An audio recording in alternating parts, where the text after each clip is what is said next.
예요. 반짝반짝 빛나는 책모닝 1890일차를 시작하겠습니다. 네, 1890일차입니다.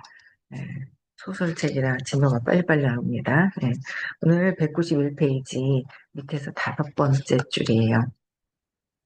도산 이후, 여기서 읽을게요. 네, 도산 이후 정말로 힘들었던 시기가 찾아왔지만 저는 기억이 잘 나지 않습니다. 가게를 닫기로 한 뒤 반년은 잘 틈도 없이 계속 앱력 앞점에서 먹고 자면서 장부 그리고 현금 흐름표와 씨름을 하며 지냈습니다. 가게 일 외에 유일하게 기억하는 건 아내가 집을 나갔다는 것입니다.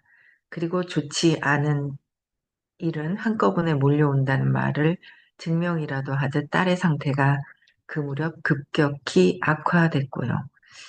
베이카쿠의 사정이 나빠지면서 아내와의 다툼은 끊이지 않았습니다. 당연한 일이었죠. 저는 약속을 저버리고 대출을 받았고 게다가 사업이 위기에 빠지면서 매달 줄다리기와 같은 상황을 반복하고 있었으니까요. 당신은 아이코 생각을 하긴 하는 거야? 당신 자식인데 소중하지 않냐고. 그럴 리가 있겠어? 하지만 지금은 어쩔 수 없어. 조금만 참아줘. 당신은 언제나 그래. 자기만 우선시하고 조금만 하면서 매번 넘어가려고만 들잖아. 말이면 단 줄 알아? 솔직히 지금 기댈 사람이 필요한 건 나야. 정말 자기 생각만 하는 게 누군데 그래? 나는 내 이야기를 하는 게 아니야. 아이고 생각을 하고 있냐고 묻고 있잖아. 그 애는 아프다고. 알아, 나도 안다고. 아이코는 마침내 입원했습니다.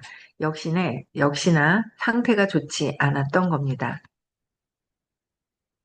그래도 저는 매일같이 일에 쫓기고 있었습니다. 내일은 꼭 딸의 병원에 갈 거야 라고 결심했지만 막상 하루가 끝날 무렵에는 녹초가 됐고 딸에게 아무것도 해주지 못하는 날이 계속됐죠. 그러던 어느 날 아내가 M역 앞 매장으로 찾아왔습니다. 2년 반 동안 처음 있는 일이었죠. 우리 이제 헤어져. 아내의 손에는 이혼 서류가 들려 있었습니다. 저는 아내에게 더 이상 반론할 기운조차 없었습니다. 그래서 그녀의 요구대로 이혼 서류에 도장을 찍었죠. 그때는 그것이 아내와 딸을 위한 일이라고 생각했습니다. 돈은 자네를 비추는 거울이라고 했어. 네, 돈이 있을 때는 적극적으로 승부에 나섰지만 돈이 없어지니 차마 눈뜨고 못 볼 정도로 초췌해져서 주변 사람들에게 피해를 주고 소중한 사람들을 배신했죠. 하긴 그 모습에 하긴 그 모든 게 다 제 모습일 겁니다. 나약한 인간의 모습인 거죠. 누구나 나약한 면은 가지고 있기 마련이야. 하지만 돈이 없어도 웃으며 지내는 사람도 있어. 주변 사람들을 소중히 여기는 사람도 있고. 내가 말하고 싶은 건 돈은 인생을 결정하는 한 가지 요소에 불과하다는 걸세. 다만 주의해서 다루지 않으면 돈은 인생을 엉망으로 만들지. 어르신은 대체 누구십니까? 이제 그만 알려주셔도 되지 않습니까? 그럼 마지막으로 묻겠네. 자네는 아까 아내와 헤어지는 일이 아내와 딸 두 사람을 위한 거라고 했어. 혹시 그 말이 진심인가? 그럴 리가 있겠습니까? 내 목소리는 온 거리에 울려 퍼졌다. 나의 외침은 사람들이 없는 광장에서 한없이 맴돌다 허공으로 사라져 버렸다. 왜 나는 그처럼 멍청했던 걸까? 그 이후로 하루도 후회하지 않은 날이 없었다. 솔직히 말해 이혼 서류에 도장을 찍은 것은 아내와 딸을 위해서였다. 아이코의 치료를 위해 모은 돈을 파산하는 데 써버리는 일만큼은 무슨 일이 있어도 절대 피해야 했기 때문이다. 다행히 아내는 아직 젊으니 새로운 남편을 맞을 수도 있을 것이다. 그러면 아이코에게는 새 아빠가 생기는 셈이지만 장사가 모두 순조로웠을 때는 나라는 존재가 근사하게 느껴졌고 나에게 재능이 있다고까지 믿었다. 그리고 주변 사람들이 모두 어리석어 보였다. 하지만 정말 멍청한 사람은 바로 나 자신이었던 것이다. 어르신도 제 이야기를 듣고 제가 정말 멍청하다고 여기시죠?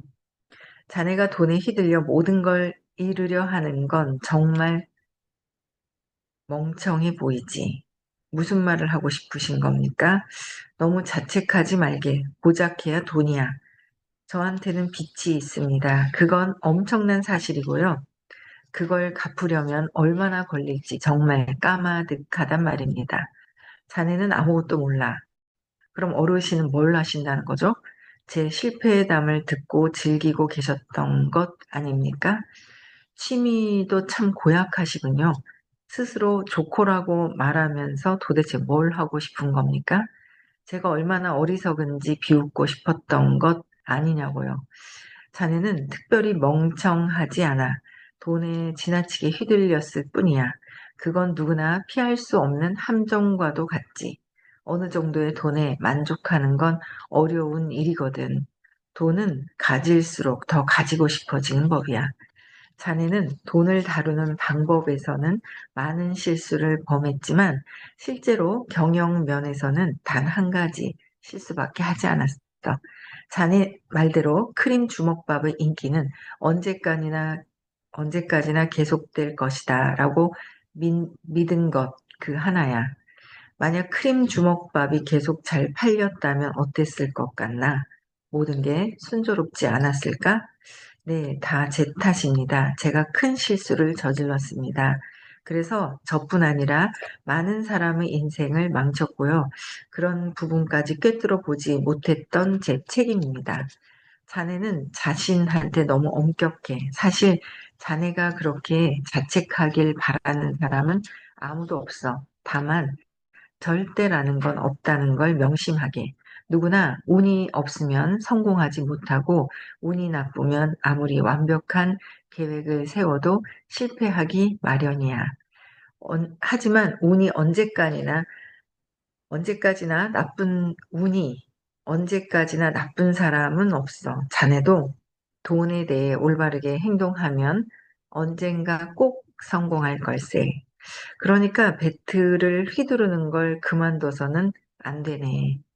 그건 실제로 어르신은 실패한 적이 없어서 그렇게 쉽게 말씀하시는 겁니다. 빛을 안고 출발하는 게 얼마나 부담이 되는데요. 무려 마이너스 3억 원이라고요.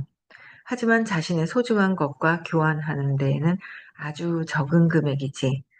암만 그렇게 말씀하셔도 1년 전만 해도 자네에게 그 금액은 별로 어렵지 않게 모을 수 있는 돈이었을 걸세. 그때의 자네와 지금의 자네는 외관상으로는 별로 달라진 것도 없을 거야.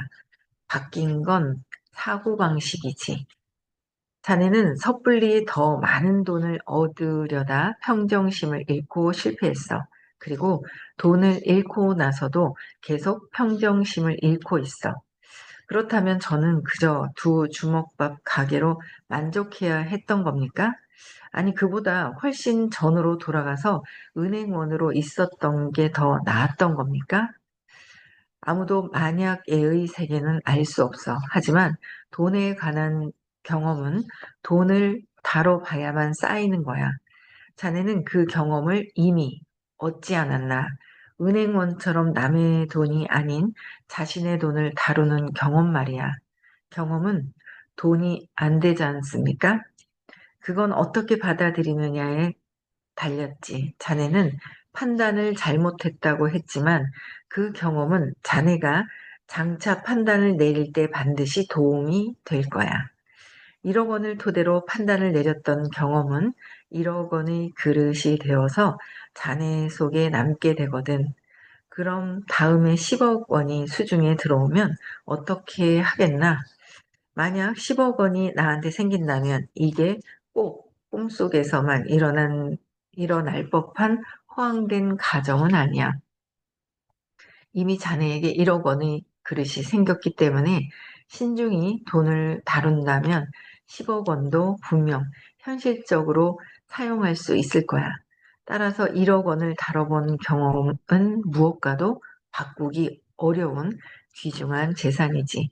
하지만 이제 그만한 돈을 갖는 일은 없을 겁니다. 아니, 그렇지 않아. 이건 정말 신기한 일인데, 돈은 그만한 그릇을 가진 사람에게 모여든다네. 10억 원의 그릇을 가진 사람에게는 10억 원, 1억 원의 그릇을 가진 사람에게는 1억 원이 모이게 돼. 당장은 믿기지 않습니다. 돈은 반드시 다른 사람이 가져온다고 했네. 돈은 세상을 순환하는 흐름과도 같아. 흘러가는 물을 일시적으로는 소유할 수 있어도 그걸 언제까지나 소유하지는 못하는 법이지. 그래서 부자라는 인종은 돈을 반드시 누군가에게 맡기거나 빌려주거나 투자하려고 들어. 그때 누구를 선택하느냐가 관건이야. 만약 자네에게 1억 원이 있으면 주변에 있는 중학생에게 투자할 텐가? 혹은 월급 300만 원에 만족하는 직장인에게 맡길 것 같나? 만약 그랬다가는 서로 불행해질 거야.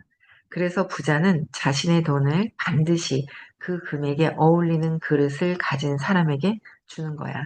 그러면 그 돈은 다시 10배 이상으로 돌아오게 되지. 그건 틀림없는 사실이라네. 나는 오늘 이 기나긴 밤에 노인으로부터 들은 말들을 하나하나 떠올려 보았다. 노인이 전달하고 싶었던 메시지를 모두 이해했다고 할 수는 없었다. 하지만 나는 돈이 가진 신비하면서도 위험스러운 단면에 대해 깨칠 수 있었다. 왠지 이 노인에게 돈에 대해 조금 더 배울 수 있다면 이 모든 것을 다 연결해서 생각할 수 있을 것만 같았다. 그때 노인이 천천히 입을 열었다. 자네에게 딸이 하나 있다고 했던 것 같은데 이름이 아이코라고 했나? 네, 지금 큰 병원에 입원해 있습니다. 입원한 지 꽤 됐을 겁니다. 하지만 저는 딸에게 해줄 수 있는 게 아무것도 없습니다. 돈이 있으면 해줄 수 있는 게 많을 텐데 지금 저는 병원에 찾아가지도 못합니다. 본래 이혼을 한 것도 금전적 지원을 못 해줄 바에는 차라리 모자 가정으로 있는 편이 지원받기 더 수월할 거라 판단했기 때문입니다. 자네는 언제까지 돈에 지배당할 셈인가? 하지만 이제와 무슨 낯짝으로 만나겠습니까? 돈도 주지 않은 아빠가 무슨, 아직도 어리석은 소리만 하는군. 자네는 진짜 바보가 될 셈인가? 노인의 목소리가 굉장히 울려 퍼졌다. 그동안 온화하게 이야기하던 목소리와 달리 박력 있는 저음으로 내뱉은 음성이 내 마음을 뒤흔들었다. 네. 도산하고 나서 그 다음에 이제 사람이에요. 사람. 요거 읽고 마지막에 읽으면 끝이에요. 그쵸? 사람. 돈은 여기서도 이제 중요한 핵심적인 것들을 이야기를 해주셨어요. 언제까지 돈에 지배당할 것인가? 이 돈에서 벗어나기 위해서는 용기 205가 넘어야 돼요. 200. 돈의 의식 수준이 205라고 얘기를 해주셨어요. 그래서 205, 용기가 넘어서야 돈이 나를 따라오게 하고 돈을 지배할 수 있는 거는 그 이상이 되어야 된다는 거예요. 그래서 돈에 에너지가 있다. 그래서 우리는 계속 공부를 하고 있잖아요. 그렇죠? 네. 그래서 어, 참 이 의식 수업 있잖아요. 의식 수업이 여기서도 그 그릇만한 사람에게 돈이 온다는 거죠. 1,000만 원의 그릇이 될 만한 사람, 1,000만 원이 온다. 그죠? 근데 그 그릇이 되지 않고는 내 생각이 될 것 같아. 근데 그게 아니라는 거예요. 내 그릇을 먼저 만드는 게 굉장히 중요하다라는 거예요. 올 것 같은데 안 오고 올 것 같은데 안 와요. 그 돈이라는 게 희한해요.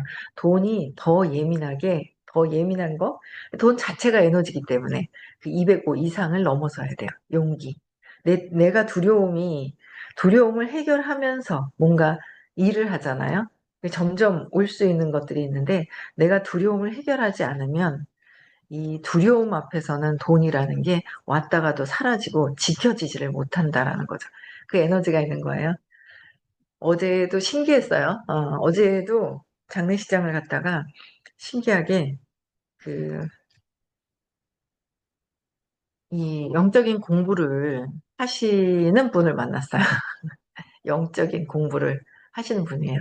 그러니까 전에부터 이런 이야기를 들었는데 1년 전부터 전에 이제 절에 다니시다가 1년 전부터 공부하시다가 한 3개월 동안은 유튜브를 통해서 책을 통해서 뭔가를 이거 하면서 이렇게 막 어느 정도는 알아가는 거예요. 혼자 스스로 공부해가지고. 그래서 야 이거 전에 공부했던 분이 나타나서 혼자 공부하면서 그래서 선생님이 계시다라고 안내는 해드렸어요. 근데 조금 지나면 오실 것 같아요. 예, 당장은 아닌데. 그래서 야, 이 영적인 공부를 원하는 사람들이 참 많구나. 근데 그분이 말은 당신 얘기는 막 이렇게 해주시지는 않더라고요. 자기 얘기를. 저는 내 얘기를 좀 먼저 풀어야 될 것 같아서 제 얘기를 조금 이렇게 풀었는데 자존심 되게 세시더라고요. 그래서 당신 얘기는 안 하세요. 안 하시는데 돈에 많이 걸려 있으세요. 돈에.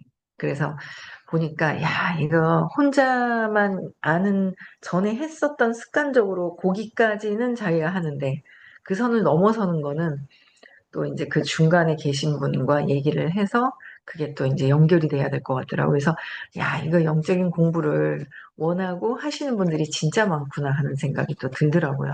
그래서 어제 당장 또 만났으니 요번 주에 뭐 시간이 이래저래 뭐 안 되는 거예요. 금요일 날은 또 서울에 또 교육이 있어요. 본사 교육이. 그래서 또 가야 되고 뭐 이런저런 하다 보니까 안 될 것 같아서 어제 저녁에 만났거든요. 미팅을. 그랬는데. 그래서 야, 이거 진짜 열심히 공부해야 되겠다. 그리고 제대로 더 안내하고 각자들 더 열심히 공부해야 되지 않을까라는 생각을 또 하게 되더라고요. 네, 볼게요. 사람입니다. 사람. 돈의 지배에서 벗어나려면 주변부터 돌아봐라. 돈의 지배에서 벗어나려면 주변 사람들을 돌아보라는 거예요. 볼게요. 어리둥절한 표정을 짓고 있는 나를 보며 노인은 큰 소리로 외쳤다. 지금 당장 병원으로 가게. 가서 딸의 얼굴을 보게나. 오늘이 자네 딸의 수술을 받는 날이 아닌가. 이 노인이 어떻게 그걸 알고 있지? 그러나 더 이상 이런 의문에 대해 생각할 겨를도 없었다. 노인의 목소리가 내 등을 힘차게 떠밀었기 때문이다. 돈으로 해결할 수 없는 일도 있어. 그런 건 몸으로 해야 한다네. 돈도 물질이죠. 물질과 물질, 돈도 물질, 그다음 몸으로 하는 거, 물질로 하는 거, 몸으로 하는 거, 그죠? 마음으로 하는 거, 의식으로 하는 거, 이게 다른 거예요. 근데 돈 아니라 몸으로 먼저 또 할 수 있는 것들이 있다는 건 더 크죠. 보시도. 예. 그 점만큼은 가난한 사람도 부자도 똑같아. 그러니까 지금 당장 뛰게나. 네, 알겠습니다. 병원은 알고 있나? 네, 알고 있습니다. 이걸 들고 가게. 이건 택시비입니까? 정말 아니, 감사합니다. 신경 쓰지 말고 한시라도 빨리 가게. 노인의 배웅을 받으며 나는 서둘러 택시에 올라탔다.